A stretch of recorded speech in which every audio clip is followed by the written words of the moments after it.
Question लिखे तो find equation of circle, find equation of circle that is negative y axis,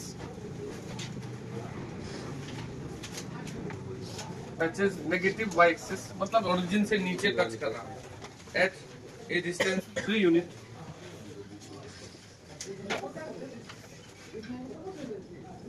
from origin. एक circle जो y axis को touch कर रहा है, नीचे टच कर रहा है 3 यूनिट ओरिजिन से, and cuts an intercept of, कल वाला ही क्वेश्चन है, तुम कल वाला क्वेश्चन देख के बना सकते हो। Cuts an intercept of 8 unit length on x axis. y axis को सर्कल टच कर रहा है और x एक्सिस को कट कर रहा है, तो उस सर्कल का इक्वेशन कैसे बनाएंगे बोलो रे। देखो हम फोटो बनाते हैं, नेगेटिव y एक्सिस को टच कर रहा है ओरिजिन से 3 यूनिट दूर यहाँ पे सर्कल, और x एक्सिस को काट भी रहा है। ये देखो सर्कल नहीं बना, एलिप्स है, लेकिन मान लो ये सर्कल है, ठीक, ऐसा सर्कल बन रहा है।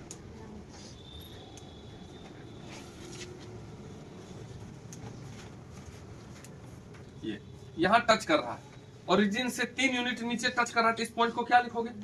x में तो 0 ही लिखोगे क्योंकि y एक्सिस पे है, और -3 लिख देंगे। यहाँ टचिंग, और ये जो लेंथ काट रहा है, ये कितना काट रहा है?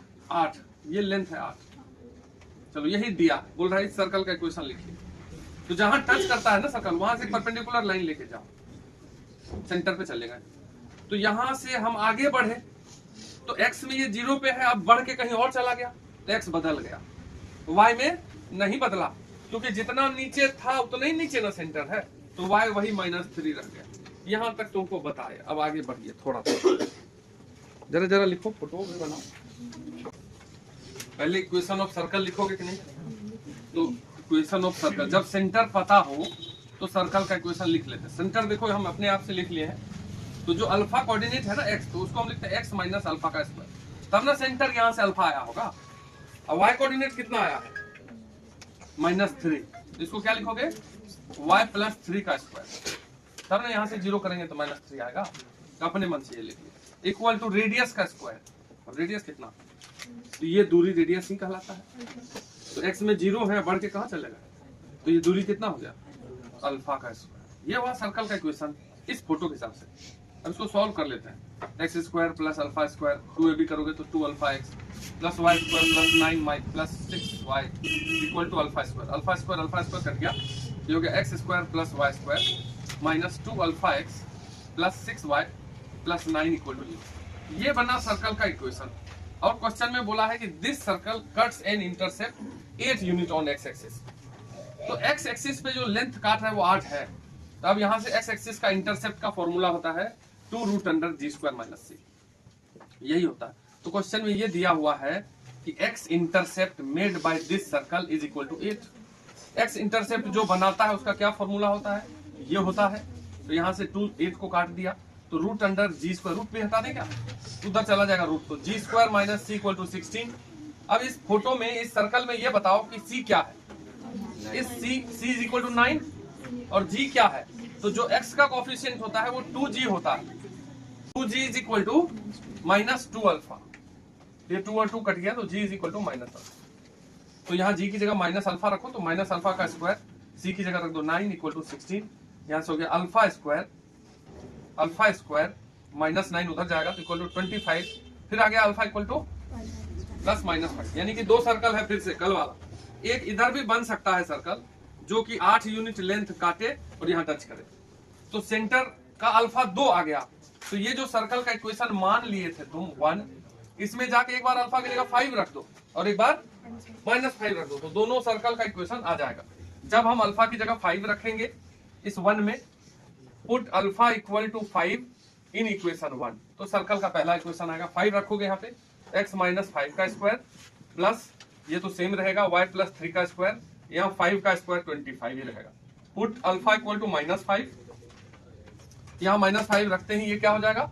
x + 5 का स्क्वायर, बाकी सब सेम रहेगा, ठीक। y + 3 का स्क्वायर इक्वल टू, बस सेंटर का x कोऑर्डिनेट बदल रहा, इसमें अल्फा 5 है तो 5 कॉमा -3, इसमें सेंटर हो जाएगा -5 कॉमा -3।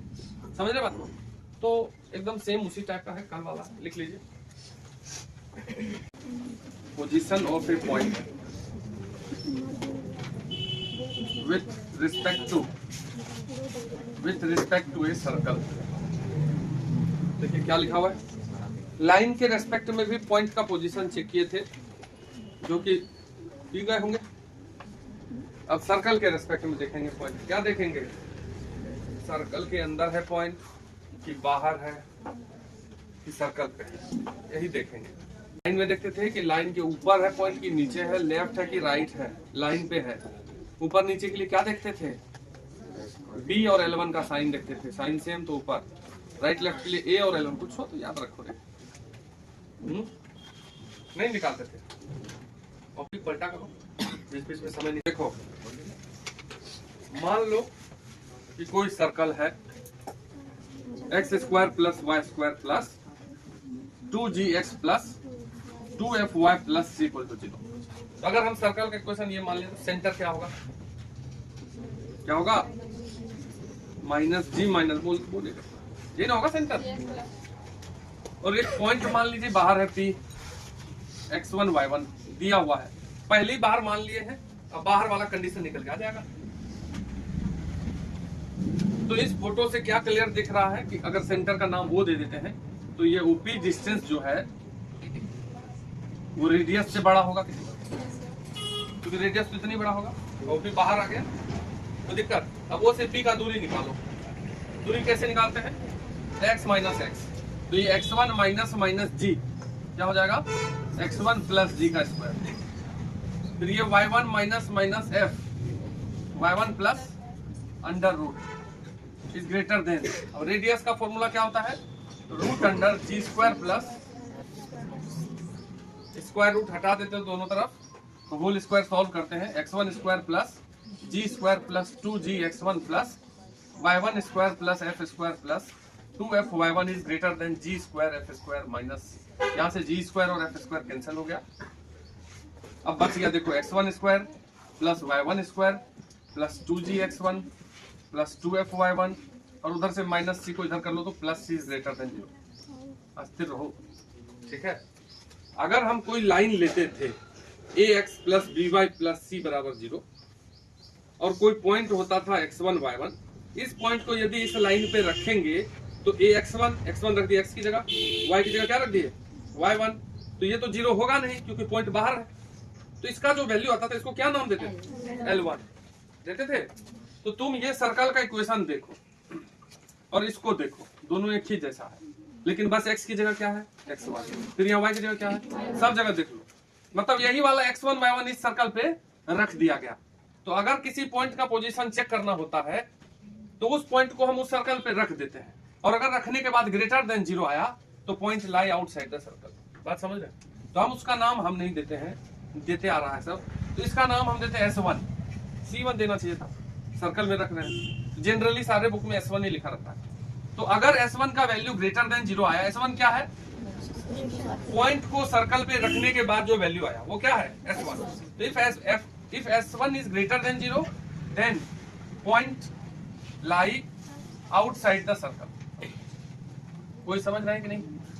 और अगर S1 निकलेगा लेस देन 0 तब क्या, point lie inside the circle, and if S1 is equal to 0 on the circle, समझ रहे हैं, तब point lie on the circle. लिख लीजिए। अब कोई बच्चा लिखेगा जो नशा में रहता है उसको भी लिख लेगा वो पहले से लिखा हुआ, उसको हटाओ। देखो find position of a point, find position of a point 1,2, position of a point 1,2 with respect to circle। Find position of a point 1,2 with respect to circle x² + y² + 4x - 6y + 3 = 0। अब इस circle के बाहर है कि अंदर है कि circle पे है, इसको जानने के लिए इसी पॉइंट को इस पे रख देंगे, एक्स और वाई की जगह रख दो, बस केवल निकाल लो वैल्यू फटाक से। इसको जैसे ही हम रख दिए, एक्स की जगह 1 रख दिए, वाई की जगह 2 रख दिए, तो देखो सॉल्व हो करके ये हो गया 1 4 5 फिर से 4 -12 + 3, तो 8 9 12 -12 0 आ गया। तो ऑन द सर्कल, अगर ये पॉजिटिव आता तो बाहर होता, नेगेटिव आता तो अंदर होता, कुछ नहीं है, नहीं। चलो लिखो लाइन एंड ए सर्कल या लाइन एंड सर्कल, हेडिंग दो। बताना थोड़ी है इसको, जो लिखोगे उतारोगे, इसमें उतारने को झंझट है, पॉइंट को रख दो 0 आएगा, सर्कल पे लाई कर रहा। देखो लाइन एंड सर्कल, क्वेश्चन नहीं, ऐसे ही हेडिंग है, line and circle, line and circle. देखो ये सर्कल है, दिया हुआ है x² + y² = मान लो r²। तो इस इक्वेशन को देख के तुम क्या समझ सकते हो, सेंटर क्या है इसका 0 0। जब भी तुम सेंटर निकालते हो तो जिसपे स्क्वायर है, ये x² है तो ये तो 0 पे है। अगर ऐसा होता तब सेंटर का x कोऑर्डिनेट 2 आता, इसको 0 करते तो 2 मिलता, इसको 0 करने से तो 0 ही नहीं मिलेगा, तो ये ओरिजिन पे बनता है। तो सेंटर हो गया 0 0। सेंटर देखने के लिए ये देखना है कि ये 0 कहाँ होगा, तो 0 है 0 पे नहीं 0 होगा, इसमें 2 दोगे तो 0 हो जाएगा, 0 देंगे तब 0 होगा। नहीं, सेंटर देखते हैं। और रेडियस होता है जिसका स्क्वायर यहाँ लिखा है, किसका स्क्वायर है, तो r हो गया रेडियस, ये पता चला।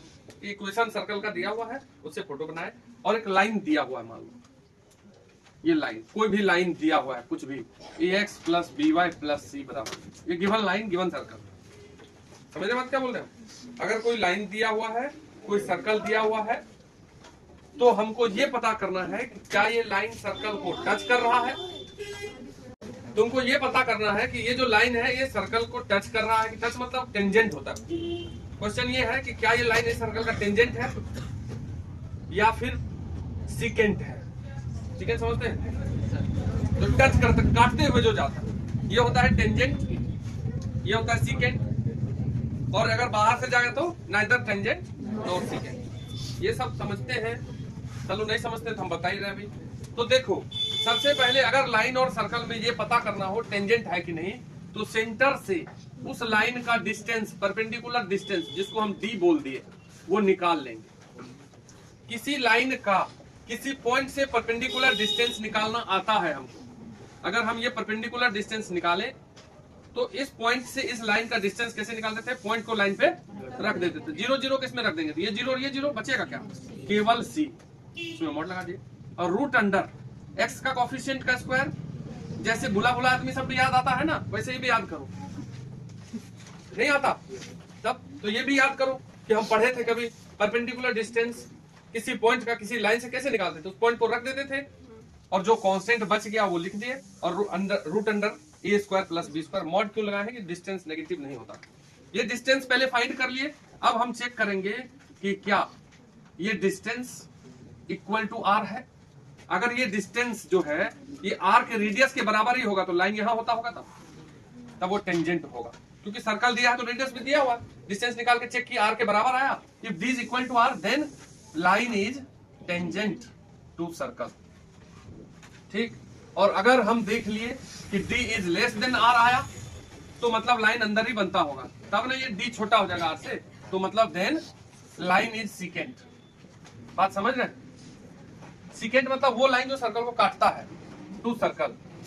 और यदि d ग्रेटर देन r आ जाएगा तब then line is neither tangent.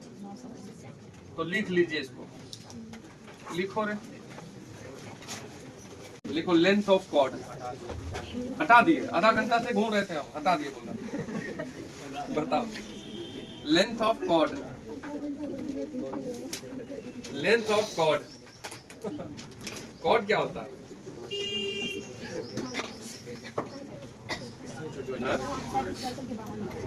बार होता है। देखो कॉर्ड किसको बोलते हैं, यदि कोई लाइन है सर्कल को यदि ऐसे काटता है, इधर देखो, तो ये वाला कॉर्ड होता है इतना दूर, तो सर्कल का ही कॉर्ड नहीं होता, कॉर्ड किसी भी कर्व का हो सकता है। कॉर्ड किसको बोलते हैं जनरली, अगर कोई लाइन किसी कर्व को दो अलग अलग जगह जाके काटे, जैसे ये देखो यहाँ काटा और यहाँ काटा कि नहीं, तो ये कॉर्ड हो गया। कोई भी पैराबोला है तो उसका ये कॉर्ड हो गया। तो मेन बात ये भी हमको अभी जानना है कि कॉर्ड किसी भी कर्व में होता है। कॉर्ड क्या होता है, वो लाइन कर्व को दो जगह अलग अलग काटेगा। जैसे मान लो ये पैराबोला है और एक ही जगह कटते हुए चल गया, टच करते हुए, तो ये टेंजेंट हो जाएगा उसका। तो ये कॉर्ड है पैराबोला का, ये कॉर्ड है सर्कल का। तो सर्कल का जो कॉर्ड बनेगा यहाँ से लेकर के यहाँ तक, उसका लेंथ, मतलब हमारा क्वेश्चन ये रहेगा कि एक लाइन है y बराबर mx प्लस c, इस सर्कल को काटा तो जो कॉर्ड बना उसका लेंथ बताइए। बस इतना ही रहेगा। समझ लेंगे क्या बोल रहा है, कोई सर्कल दिया रहेगा, एक लाइन दिया रहेगा, बोलेगा कि ये काट रहा है, तो जो कॉर्ड बन रहा है उसका लेंथ बताइए। तो इसको अब कल समझ लेंगे।